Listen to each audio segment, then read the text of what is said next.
Hello, everyone. Welcome to my second ever Facebook Live.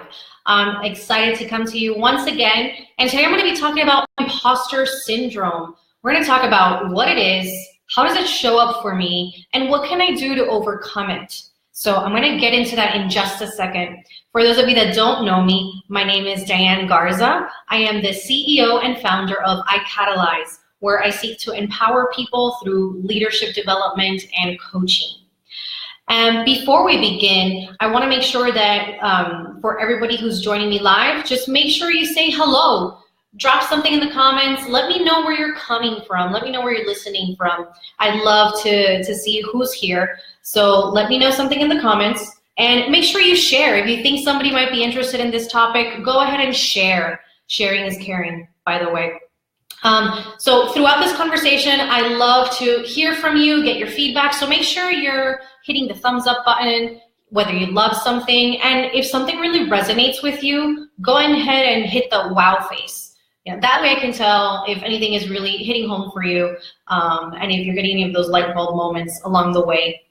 So again, let me know if anybody's here. For those of you that are either watching live or also if you're in the replay, make sure that you go ahead and comment anyway, because I always love to jump back in here and continue the conversation and get your feedback. So make sure whether you're live or whether you're watching the replay to go ahead and comment. So hi, how are you, Edith from DC? And I see that also Suzette is joining from Miami. So welcome, ladies.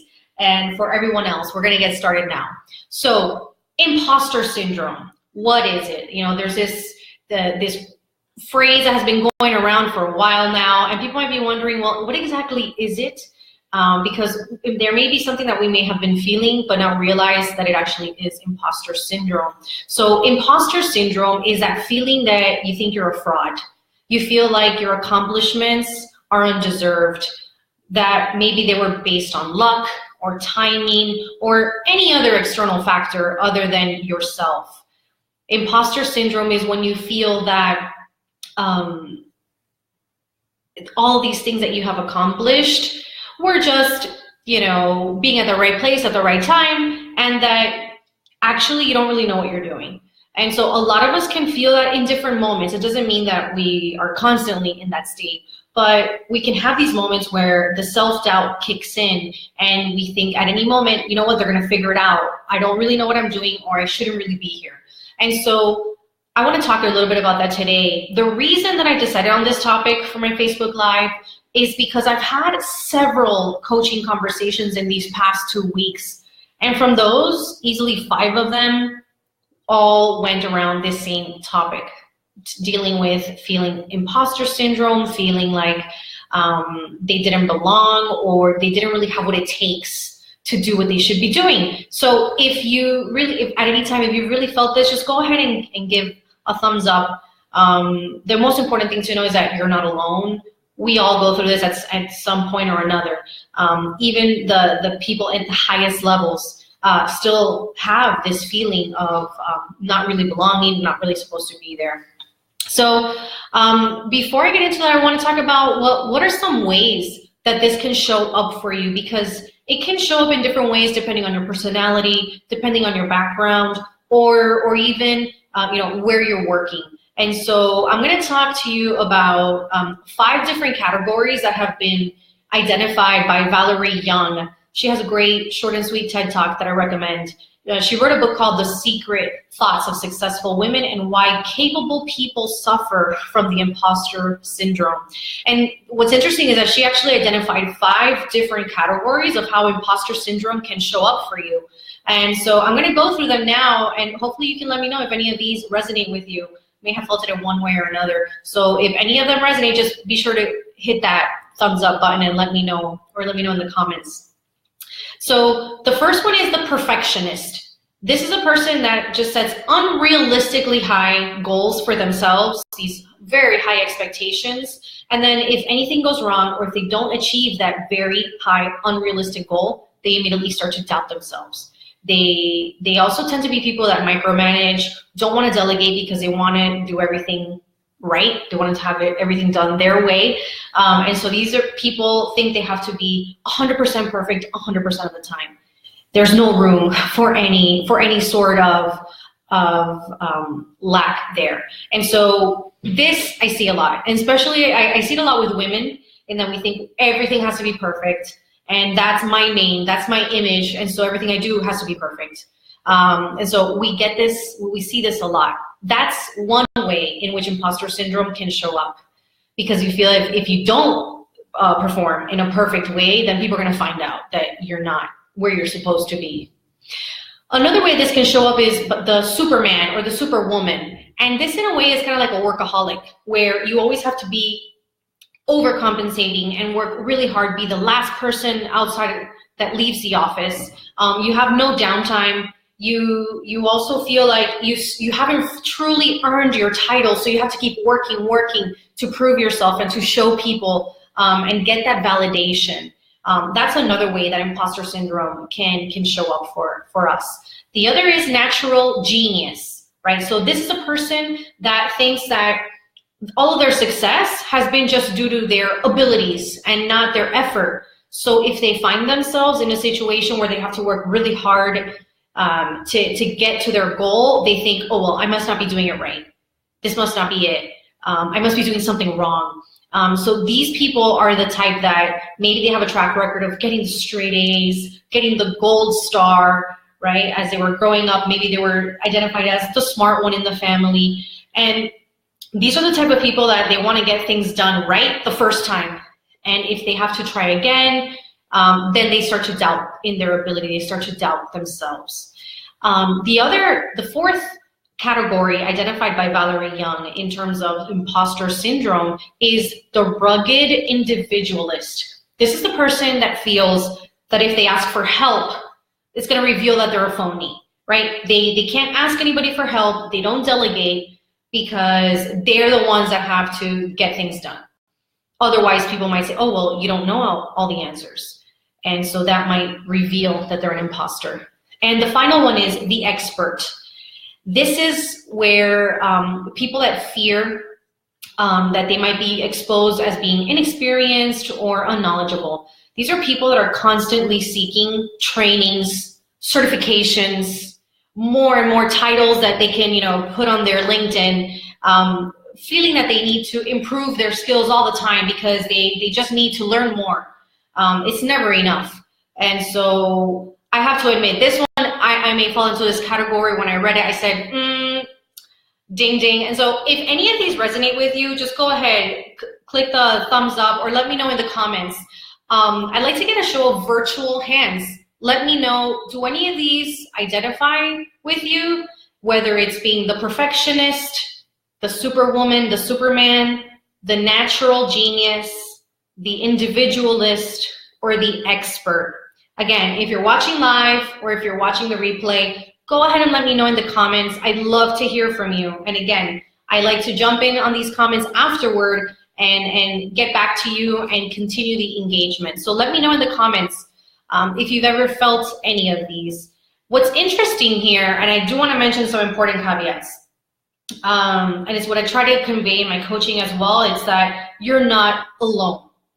According to the research, 70% of people, not just the high achievers, but just everyone in general, goes through this. They have these feelings at some point or another. That's why I think this topic is so important, because how can it be that we're all out there in the workforce thinking that we're not good enough, or thinking that we don't have what it takes, thinking we're not smart enough, when everybody else at the table might have those same feelings, right? And we're here looking up to them like they're the experts and they're the ones that know, when we all might have these insecurities.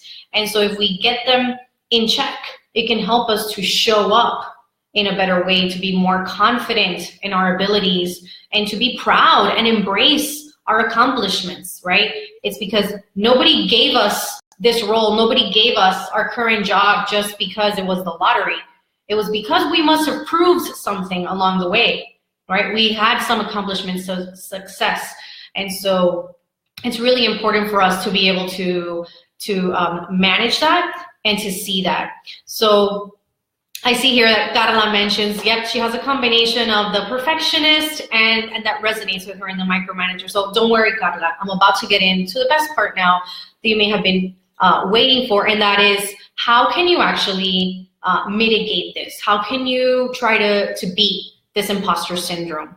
All right. So again, I want to get to an important caveat, and that is, it doesn't mean that because you might feel this way that you're always an imposter, or that you feel like this 100% of the time. There are many of us that, we do very well, we're very successful, but we have these little moments where that imposter creeps in. And so those are the moments that I want to help you be able to identify, and then give you some strategies to help you overcome it, okay? So the first thing to do is to observe yourself. And this is important just as a life skill in general. It's something that I always promote in my coaching sessions. It's the first step to be able to develop yourself and to learn and grow, is to learn to observe yourself. And that means being more mindful, being more present, and being able to kind of catch yourself and observe yourself and how you react to different situations. So in relation to imposter syndrome, I invite you to do something maybe as simple as a log. Maybe it's a little sheet of paper, a Post-it that you have on your desk or your notebook, or something that you have in your laptop, where you can just jot down whenever you catch yourself going into that imposter mode. When you start catching those thoughts of, you know what, I'm not good enough. So write down just what you observe without judgment. It's not good or bad, positive or negative. It simply is. You're simply observing and writing down data. So what are the situations where this comes up for you? Is it because of particular situations, whether it's in meetings or at conferences, or is it with particular people? Or maybe it's regarding different tasks or projects. Just write it all down, because that's going to give you information to be able to look at later and say, oh, wait, I just detected what is one of my triggers. What is it that make this come up for you? And so what the next step is, that the next time this happens, you can actually catch it in the moment. As you develop that muscle of self-observation and self-awareness, you can catch it the next time, where you can decide what to do. So instead of going into your default mode, which may or may not be very productive for you, you have the choice and you can decide how you want to face the situation, okay? So Valerie Young says, and I love this phrase, is that if you want to stop feeling like an imposter, you have to stop thinking like an imposter. It really all starts with your thoughts. Okay, so when you're in those moments when you already detected what are some of your triggers, and you know when it is that you start to get that self-doubt, you start to question yourself and your worth, observe what are the thoughts, what are you telling yourself, right? And with the different people that I have coached, some of those thoughts are, oh, well, I'm really good at faking it, or I'm not good enough, I might fail, or I might be wrong, I might not have all the answers at the meeting, for example. That's just a few. And the list could go on. It could be a very long list. But think about, what are those thoughts for you? What are you telling yourself? What's that internal conversation that's going on? And so what happens is that you can then identify and see what are the impact of those thoughts on you. So are these thoughts actually serving you? Are they making you have feelings of inadequacy, feeling less confident, feeling anxious? Those are a lot of the feelings that people share with me. And then what does that lead you to do? How does that affect your actions? Is that making you work harder to overcompensate and just stressing yourself out? Or maybe it's the contrary, it's making you paralyzed. It's making you silent and not speak up at meetings. And so it's really important to see how that's affecting your actions, and eventually that's affecting just how you show up and the type of person you are at work. And it could affect you in terms of reaching those goals that you want, and whether you want to grow in your career. And so the next step is, once you define your triggers, you analyze what are the thoughts, what are you telling yourself, then you can go into the next step, which is the most important, and that is reframe. So how is it that you can look at the situation differently? What are some other thoughts that might be more productive or more helpful for you? So for example, instead of thinking, let's give an example of being at a meeting, right, where you're not speaking up enough, or you're not really contributing much because you don't think you have anything to contribute. So another way that you can show up and get ready for that meeting is thinking, obviously you prepare yourself, you maybe have a few notes that you want to make sure that you mention and you speak up, but reframe and tell yourself, wait, I do have something to contribute to the meeting. If I'm the marketing manager, it's because they trust in my instinct, or if I'm leading this project, it's because they knew that I was capable. So let me report back and let them know what's going on. And so make sure you can reframe it in a way that's more productive for you, and that's also just a different possibility, right? In the fact that, well, maybe people do want to hear your voice. And so these are ways that can help you to reframe and take back that control and not let these thoughts manage you, okay? So what are some other things you can do? Some simple just reminders, and these are just some tips. And that is, one, mistakes are okay. It's okay to make mistakes. And this goes out to my perfectionists out there. You know, Carla, I have you in mind. Anybody else that's watching either live or in the replay, it's okay to make mistakes. It's a natural part of the growing process. We all make them. Even people in very high levels have made mistakes. So it's important to look at them as opportunities for learning and for growth. There's never going to be a time when we are 100% perfect. That just doesn't exist. There's always room for growth. So it's important to look at it that way so that we can manage more realistic expectations for ourselves. Also, we're all a work in progress. There is no such thing as reaching your personal development goal. You know, there's always something else you can do. There's always room for growth. And so learning is a lifelong activity. Growth is a lifelong activity. We're always evolving, different phases of life. So it's really nice when you can be aware of that, be sure of that, and know that you always have room for growth. And it's okay.